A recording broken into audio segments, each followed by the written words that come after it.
আলহামদুলিল্লাহ এই রাতালগুলে ঢুকে প্রথম এই রাতালগুলে বদনাম বলেছিলাম, কারণ প্রথম দিকে খুব খারাপ লাগতেছিল, কিন্তু আমাদের একমাত্র পর্যটক আমরা যারা ঢুকে প্রথম খারাপ বলেছি, কিন্তু পরবর্তীতে ভিতরে ঢুকে অনেক ভালো লেগেছে। আর আমাদের মাঝি ভাইয়ের 2টি গান গেয়েছে, ওই 2টি গান আসলে আমাদের মুগ্ধ করেছে।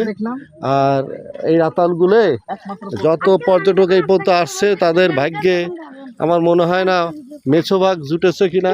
তা আমরা প্রথম একটা মেছোবাঘ দেখেছি এবং বাঘটা আমাদের দেখে খুব দ্রুত স্থান ত্যাগ করেছে। আর ওই যে বানর নড়তেছে, বানর নড়তেছে। যাই হোক, আমরা